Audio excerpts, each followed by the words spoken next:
गोवा राज्याचे मुख्यमंत्री प्रमोद सावंत यांच्या पत्नी आणि महाराष्ट्र राज्याच्या निवडणूक प्रभारी भाजपच्या सुलक्षणा सावंत मॅडम आज वैभवडीत आहेत. नितेश राणेंच्या प्रचारासाठी थेट आज महिलांना मार्गदर्शन करण्यासाठी मॅडम आल्या होत्या.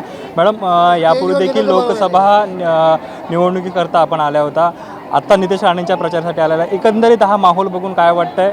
कसा प्रचार चालू आहे आणि कसा लोकांचा प्रतिसाद मिळतो? मी माझ्या भाषणात जसं सांगितलं की टक्केवारी सांगितली, म्हणजे 2014ची सांगितली, 2019ची सांगितली आणि 2024 हा अंक त्याच्या पुढे जाणार आहे. आणि मला 100% खात्री आहे की 65%चं मतदान घेऊन आपले नितेश राणे साहेब आहेत ते जिंकून हमखास येणार आहेत भाजपच्या चिन्हावरून. आणि ही खात्री आम्हाला पहिलीच होती आणि त्यांच्या कामाची पोचपावती म्हणून भारतीय जनता पार्टीने त्यांना अधिकृत उमेदवार आपले कणकवली मतदारसंघातून, आणि मला असं वाटतं की आपले आमदार साहेब हे हॅट्रिक इकडून करणारच. मॅडम, आपण महाराष्ट्र राज्याच्या प्रभारी देखील आहात. एकंदरीत महाराष्ट्राची परिस्थिती कशी वाटते? कसा रिझल्ट असेल 23ला?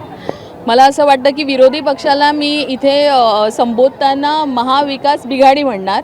आणि महाविकास बिघाडीचं जे लोकसभेत चित्र होतं ते अगदी बिघडलेलं आहे आत्ताच्या घडीला. आणि महायुती सरकारने बाजी मारलेली आहे आणि ही बाजी मारलेली स्थिती जी आहे ती तुम्हाला आमच्या इलेक्शनच्या रिझल्टच्या दिवशी म्हणजे 23 नोव्हेंबरला तुम्हाला कळेलच. आणि जे काही थोडेसे म्हणजे संभ्रमात होते महाविकास बिघाडीचे लोक, जे म्हणत होते की लाडकी बहीण योजना ही कशासाठी आणली महिलांसाठी, आणि तेच लोक बोलत आहे की आणखी कुठेतरी म्हणजे नाव बदलून दुसरी कुठली तरी योजना आणत आहेत. आणि ह्यांचं जे सरकार म्हणजे ह्या महाविकास बिघाडीचं एक जो पक्ष आहे, काँग्रेस पक्ष आहे, त्यांनी जो कर्नाटकामध्ये सांगितलं होतं की खटाखट पैसे येणार आणि ते कुठे आले ते पहिली कर्नाटकच्या लोकांना विचारा आणि मग नंतर इथे 3,000ची अनाऊन्समेंट करा, एवढंच मी सांगेन त्यांना. लाडकी बहीण योजना आता महायुती सरकारने राबवली आहे, त्याचा कितीसा फायदा या निवडणुकीत होईल? 100% होईल.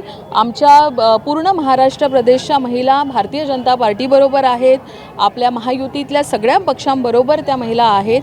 आणि मला वाटतं की पहिलं असं सरकार असेल ज्यांनी अगदी कमी काळात कुठलीही योजना आणली, ती योजना इथे सुरूसुद्धा केली. आणि आपण बघतो की गेल्या 4 महिन्यामध्ये आपल्या महिलांना योग्य असा निधी त्यांच्या अकाउंटवर पोचलेला आहे.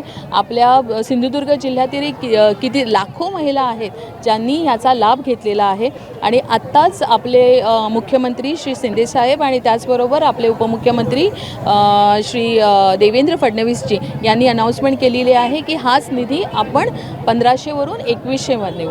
मी याच्यामध्ये एकच कोट करायला बघते की भारतीय जनता पार्टी सरकार जे गोवा राज्यात आहे, आपण सुद्धा गृह आधार योजना ही 1000 सुरू केली होती आणि 2014 नंतर आपण 1,500पर्यंत नेलं. ते आत्तापर्यंत आहे, म्हणजे गेली 13 वर्ष आपण भारतीय जनता पार्टी सरकारमध्ये गोवा राज्यात गृह आधार योजना देतो. आणि त्याच अनुषंगाने मी सांगू शकते की ही योजना जी सुरू झालेली आहे ती अशीच पुढे जाईल आणि भारतीय जनता पार्टीचं महायुतीतलं सरकार महाराष्ट्रामध्ये स्थापित होईल आणि आमच्या लाडक्या बहिणींना सगळ्या योजनेंचा, हीच नव्हे तर बाकीच्या अनेक सगळ्या योजनांचा लाभ मिळेल. आता तुम्ही नितेश राणेंच्या प्रचारासाठी आलात. सिंधुदुर्गात अजून महायुतीचे 2 उमेदवार आहेत, त्यांच्या प्रचारासाठी आपला आणि काय दौरे आहेत का? कसं दौरे? आपण महायुतीमधून हे इलेक्शन लढतो आहे, पण खास करून जिथे भारतीय जनता पार्टीचे आपले उमेदवार आहेत तिथे आपण आहातच. आणि त्याचबरोबर भारतीय जनता पार्टीचे आणि महायुतीचे जे उमेदवार आहेत तिथे पण आपला प्रचार असेलच. मॅडम, आता महायुतीने लाडकी बहीण योजना आणली. महाविकास आघाडीच्या देखील जाहीरनाम्यात लाडक्या बहिणीचा उल्लेख केलेला आहे, त्याकडे कसं पाहते? मी तेच सांगितलं ना आता तुम्हाला. हे कर्नाटकामध्ये जसं आहे ना, कर्नाटकच्या लोकांना विचारा आता किती पैसे मिळाले त्यांना ते, आणि मग यांनी सांगू द्या. ते फक्त म्हणजे जे दिले आहे ना त्यांनी 3,000 रुपये देणार, त्याच्यामध्ये कर्नाटकची आजची स्थिती त्यांच्या योजनेची काय आहे ते पण त्यांनी सांगावं. आणि इथे त्यांनी काय याचिका न्यायालयात दिली आहे की लाडकी बहीण योजना त्यांनी बंद करावी, याबद्दल सुद्धा सांगावं. तेवढंच बस. धन्यवाद. Subscribe Prudent social media channel and press bell icon for latest notifications.